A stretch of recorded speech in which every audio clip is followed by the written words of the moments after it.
Howdy, howdy, folks. Once again, it is Donnie, and I'm coming at you with another in our series of Linux job scheduling.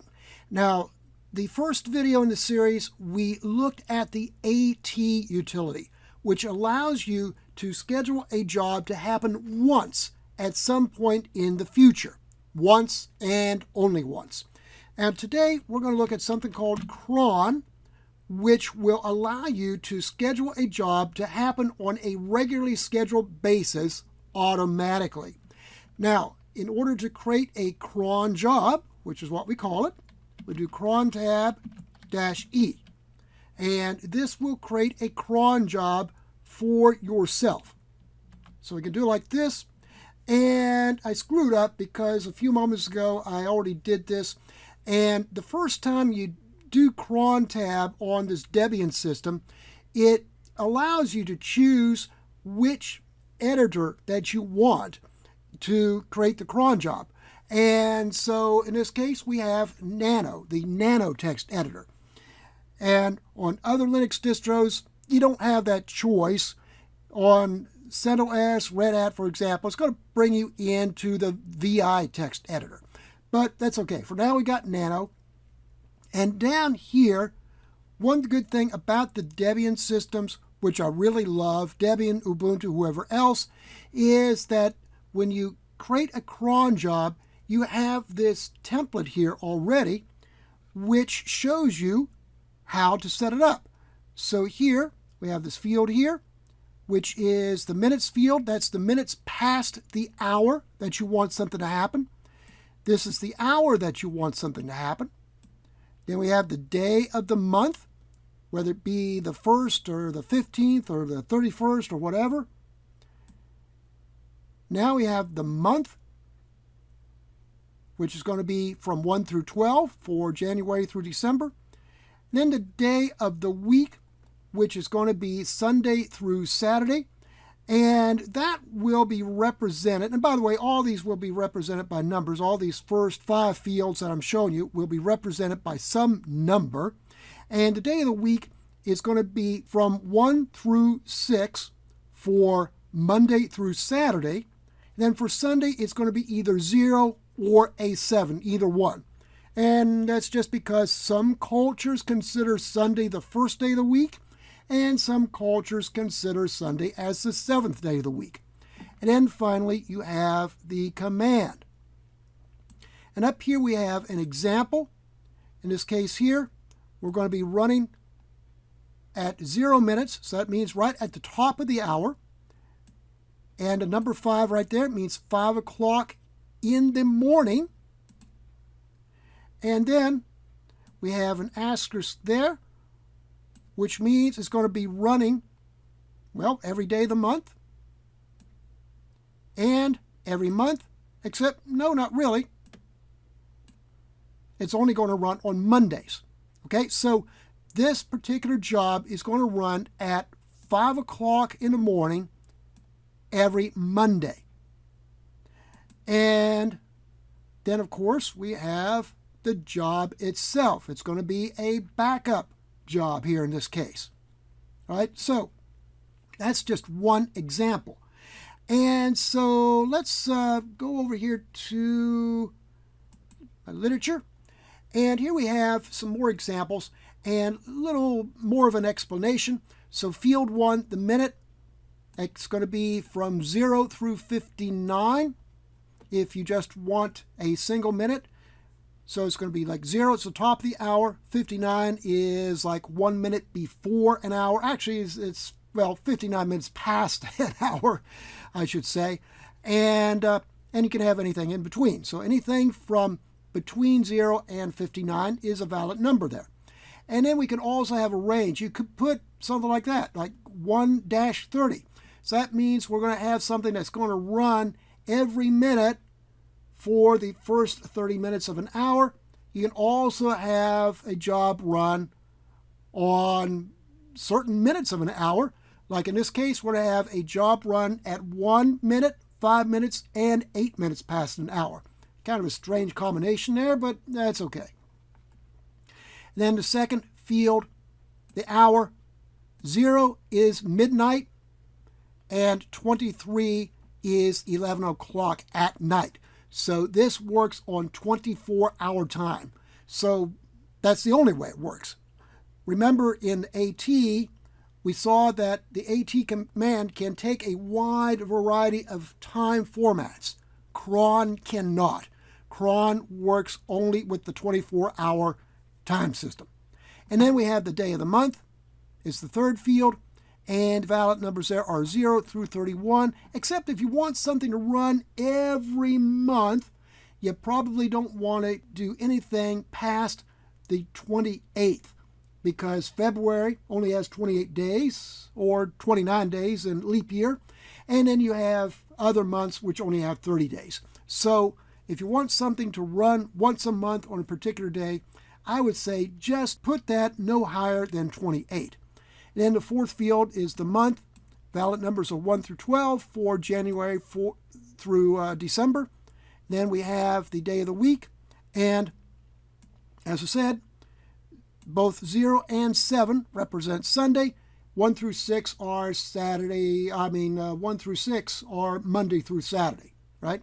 And then field 6 is the command. So here's some more examples of what we got. We have, in this case, in this example right there, we have something that's running at 14 minutes past the hour of 3 o'clock in the morning. And it's going to run basically every day, because the rest of those fields are all asterisks.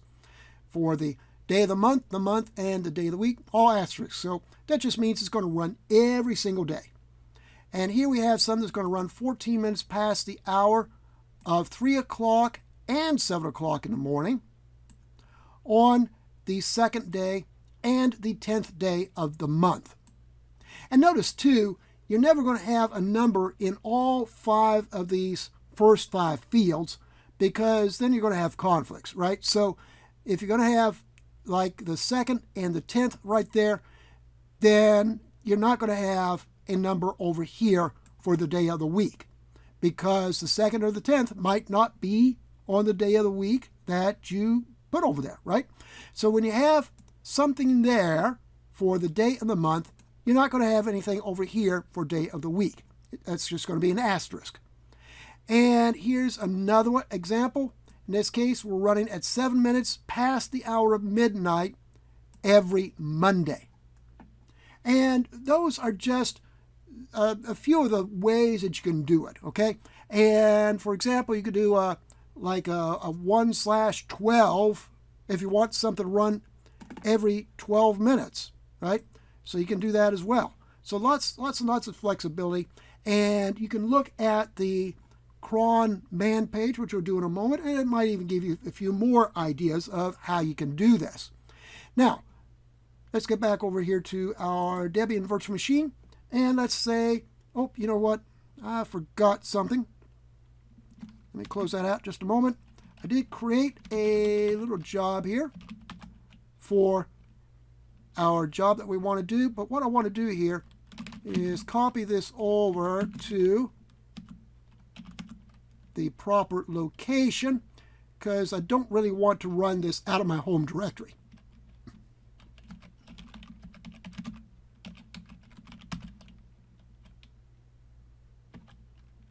Okay, so now I go over here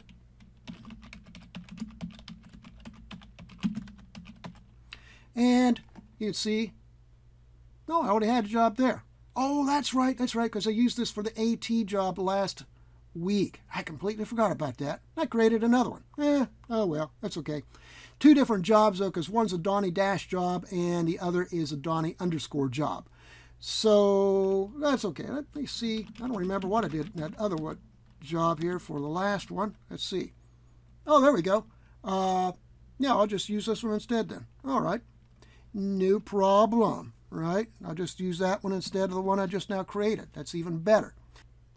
But anyway, what we got here is just a simple little script, and it's going to create a supposed report file. So we're going to echo this report is for Donnie into this file that I'm creating, and this is command substitution. And what it's doing is that it is appending a date and timestamp into the file name of this report that we're going to be creating. So that's how that works. Okay, so let's go back here and open our cron tab. crontab-E just to create a cron job for myself. And I'm going to come down here and I want something to run at, let's say, 38 minutes past the hour because it's time 36 right now. And I want it to happen every hour, every day of the month, every day of the week. And it's going to be USR local bin Donnie job.sh. Do Control X here to exit, hit the Y to save, and hit Enter to write it to that file. So there you have it. Now, remember last time too in the AT video, while we're waiting for this, by the way, because we got 2 minutes here, got to talk about something. But anyway, in the previous video about AT, I showed you in the Etsy directory about how we have some AT files. We have an at.deny file there that we can create to blacklist users that we don't want to be able to use AT. And we also have a .allow file, an at.allow file that we can use to whitelist users that we want to be able to use AT, right? And by default, the at.allow is not there because if it's there and if it's empty, then nobody except the root user will be able to create an AT job. Well, cron works the same way, except we have a cron.allow and a cron.deny. Now, normally on other Linux distros, I'm used to seeing a cron.deny file here already, but on this Debian machine, for whatever reason, there's none here. So we'd have to create one ourselves.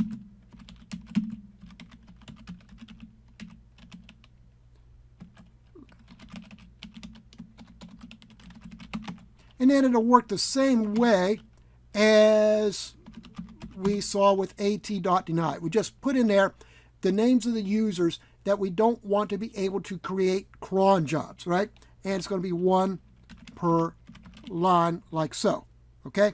Now, I'm not going to save that. That's saving it. We don't really want it. But anyway, we can also do a cron.allow. And again, if I were to create this cron.allow and not put any users in it, then nobody except the root user will be able to create a cron job. Okay? So if I want other users to be able to create a cron job, then I just put their names in there the same way I did with the at.allow. And but as I said, too, neither the cron.allow nor the cron.deny are here on this Debian machine. So that's okay. All right, now let's go back here and let's see here. Oh, looky there. Our report did run.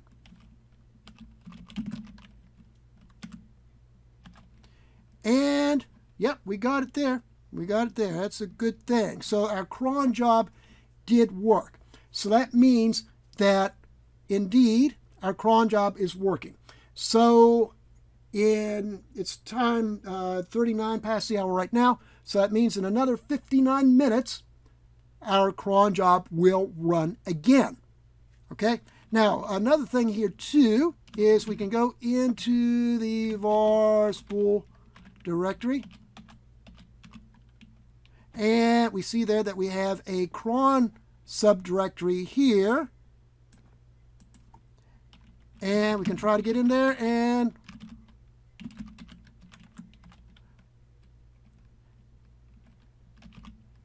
we're there. And we have our cron tabs there. Except permission denied. So we just do like this to look into it with our sudo. And indeed, there is my cron job.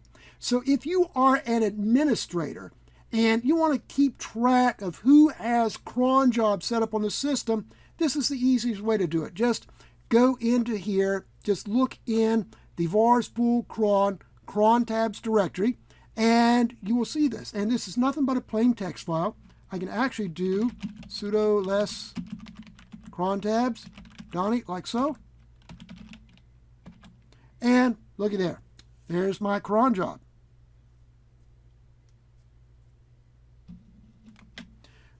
So as I said, if you are an administrator, just keep this little trick in mind. It'll save you a lot of work. It's the easiest way to see who has cron jobs running on the system. Okay? And then if you have a job that needs to run under the root user account, you can do that. All you got to do is do sudo crontab -u root -e, like so. And this is what I was telling you about earlier, because the first time you run this, it gives you a choice of which text editor that you want to use. And so in this case here, we have Nano, we have Vim Basic or Vim Tiny. Let's do Vim Basic here just for fun. And so we have the same nice helpful screen that we had before, except now we're using Vim instead of the Nano. And Vim really is my choice because, hey, real men use Vim, okay? Yeah, take that. Anyway, so let's go ahead here and get out of that. And then we can also do like this. Oops. We can also do a crontab -L, like so, and that shows what cron jabs. It shows what. You get tongue twisted in this business after a while, let me tell you. This shows you what cron jobs you have running. If you have sudo privileges, you can also look for cron jobs for other users.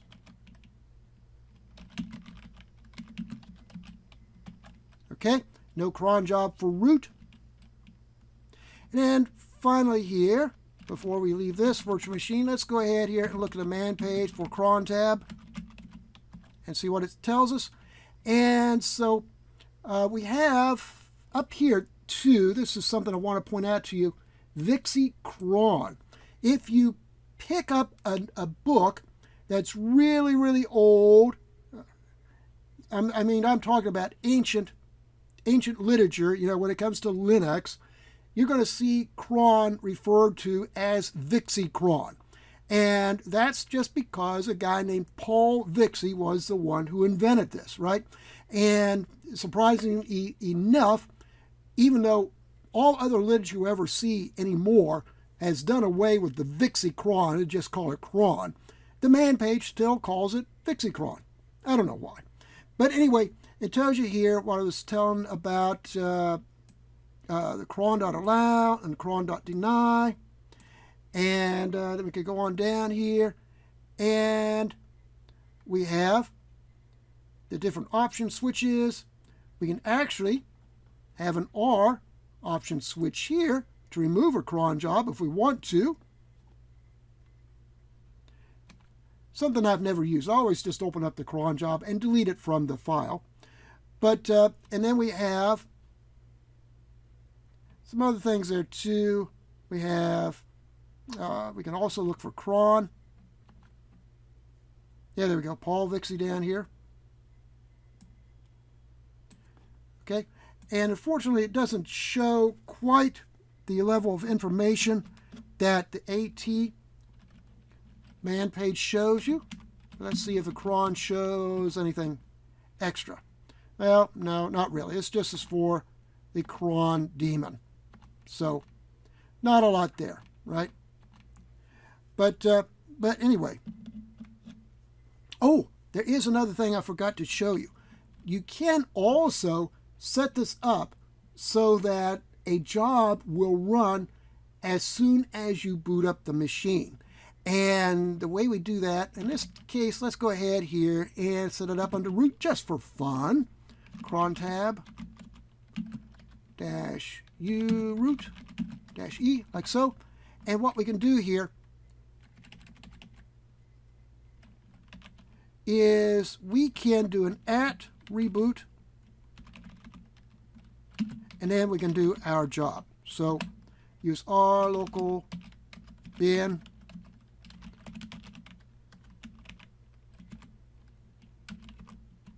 like so, right?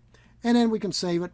And now the next time we boot up this machine, or every time we boot up this machine, this job will run. So this is a very handy feature as well. And of course, when you create the job as a root user, as I'm doing right here, this job is going to run with root privileges. And if you create the job with just your normal user account, then it's just going to run with your own privileges. So it's very handy like that.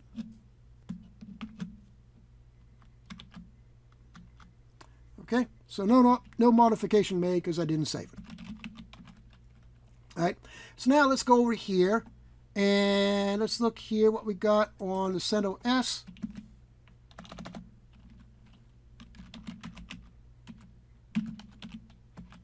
Okay, so CentOS, as I said, it just automatically opens you up in the Vim text editor, but it does not have all that handy information there about how to set it up. It does not have that handy template the way that the Debian-based operating systems do.